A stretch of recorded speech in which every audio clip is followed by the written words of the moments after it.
Mountains just outside of Sydney is famous for its jaw-droppingly beautiful views to the south and east of Katoomba and the Three Sisters. But if you venture further west, you get a whole different perspective. That's true, Jo. In fact, as you travel along the valleys, the soil gets richer, the farmlands take over, and then there are these cute little hamlets, all inviting you to stay.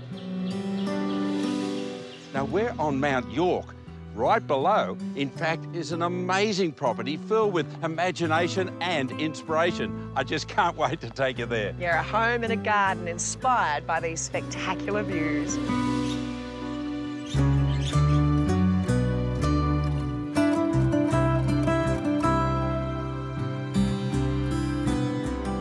This is Hartvale. Unbelievably, just on 3.5 years ago, it was a vacant block of ground.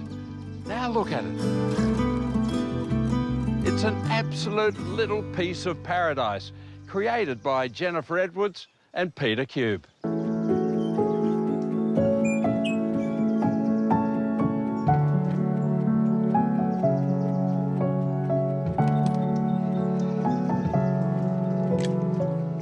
As you come through the garden, there's a real sense of joy, of freedom, of relaxation. You know, I think the reason being, Jennifer is not a trained horticulturist.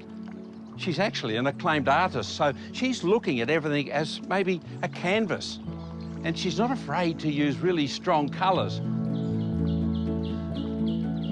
Look at this beautiful soft lemon. This is Flagellus, it's the Cape Fuchsia. She's partnered it with this really strong salvia.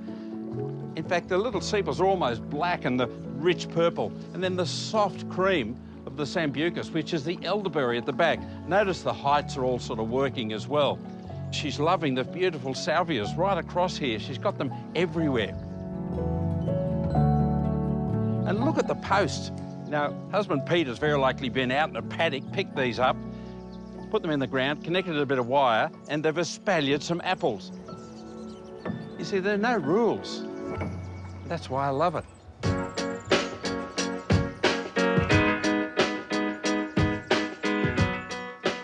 What a fantastic backdrop. So they're in the lee of this mountainside here, rolling down into the valley.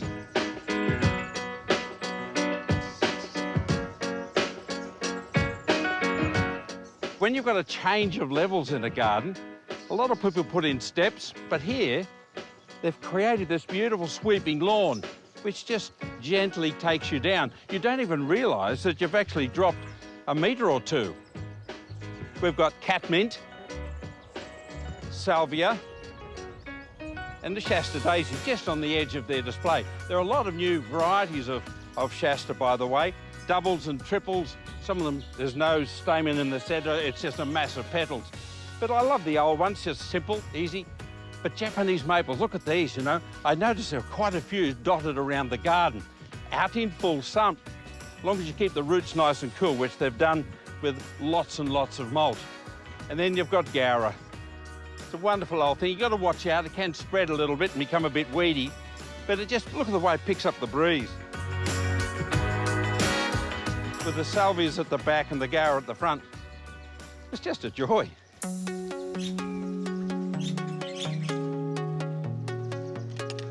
Hello, Jess. How are you? Good. How are you, Graham? What a masterpiece.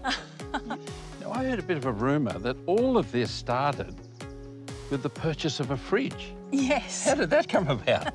We went to buy a fridge in Lithgow, Right. and we saw a block of land in the window. Oh, you never look in real estate windows. That was a mistake. We came to the front gate and we thought, yeah, it's okay. And then we walked across to the oak tree. Yeah. And we just fell in love with it.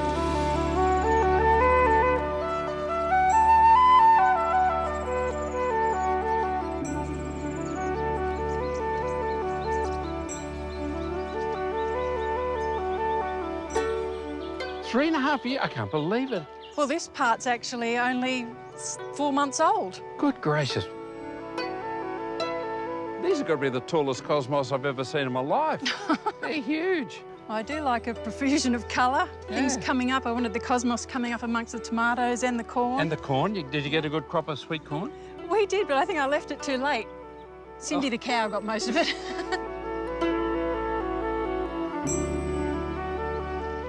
So these are the first 4 beds we did in the garden. Yes, Jen, this is quite a different look because you've got the square beds here. And we wanted it to just lead your eye straight to the view. It does that. Look at the ridge right across in the distance. Yeah. Other side of the valley. It's beautiful. Look at the bees on the sedum. Yeah, they love it, don't they? I mean, I treat this like a giant canvas, basically. I love mixing the colours of the flowers and mixing the different shapes and sizes. And there has to be texture, and there has to be movement, you know, just like a painting. You've got these great pops of colour. The marigolds, the rose is stunning. Look at the rose and the colour. You can get the perfume from here. And the floribunda heads, look, there's hundreds more to come. Yes. But look at the echinacea. That's just stunning. Great to paint. Aren't they? Do you paint these? Yes, definitely. Oh, Definitely. that's magic. And it's such a pleasure and a privilege to work with nature. You won't be looking at any more real estate windows? No, we're going to stay here. Good idea.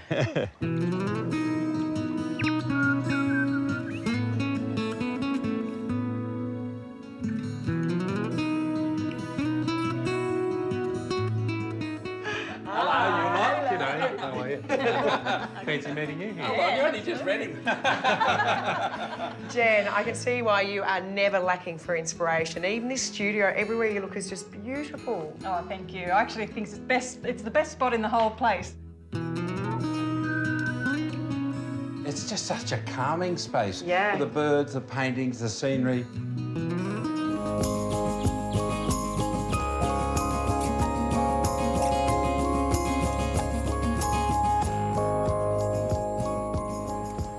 Hello.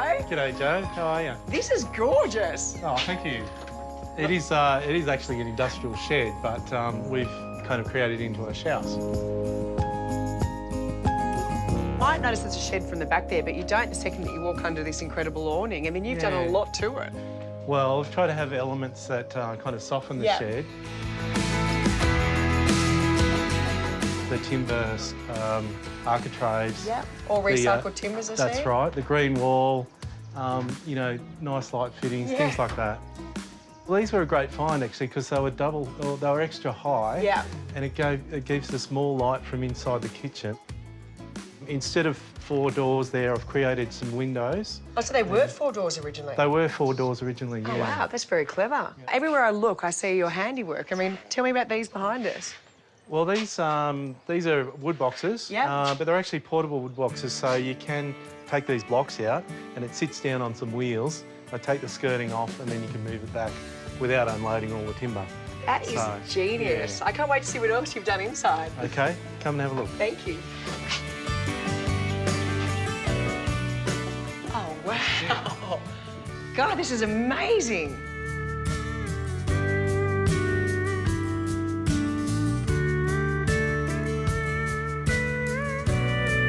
This section here is where we used to live, so that kitchen was inside that wall. Oh, so you live just in that part here? Yeah, that's right. I've lost some of my shed, but I think it's a great compromise. Oh, it sure is.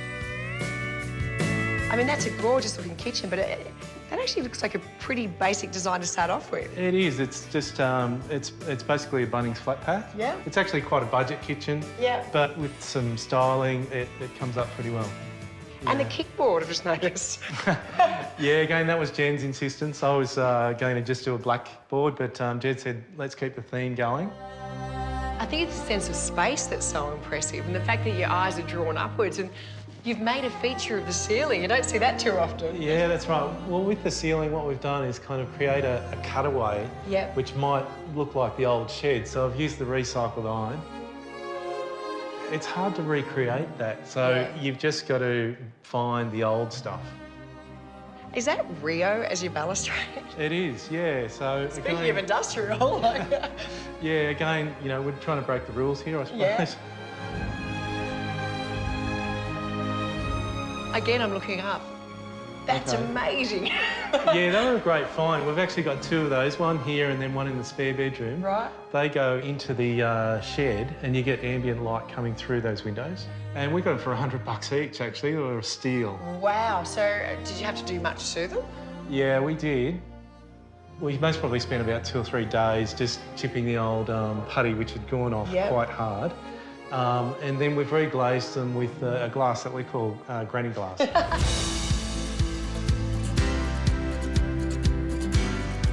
Something about this home, everywhere you're looking out onto another bit of garden, and you kind of feel like you're actually not looking out, you kind of feel like you're part of it. Yeah, well, that's the feel that we wanted to create. Like here in this lounge space, Yeah. it feels like we're sitting in the garden. We used kind of quite large windows to bring the outside in. And, you know, we've put these planter boxes right up against the house. Can't go wrong with stained glass windows at the end. Yeah, that's lovely, isn't it? I guess it helps having a partner who's an artist. I've noticed on every single wall there's all her magnificent works. Yeah, it's amazing. This is another one of Jen's works. Well, so what have we got over here? This is just a little study nook. I've got a few of the pictures of some of the buildings that Jen and myself have built over the years. Which is, I mean, they're all sort of period homes, so you really have got experimental with the shed conversion, haven't you? We've kind of given ourselves licence to experiment a bit. Come through to the bedroom. Oh, my goodness. I don't think I would ever get out of bed if I had a view like that. Oh, the view's magic, yeah. And it's a changing landscape.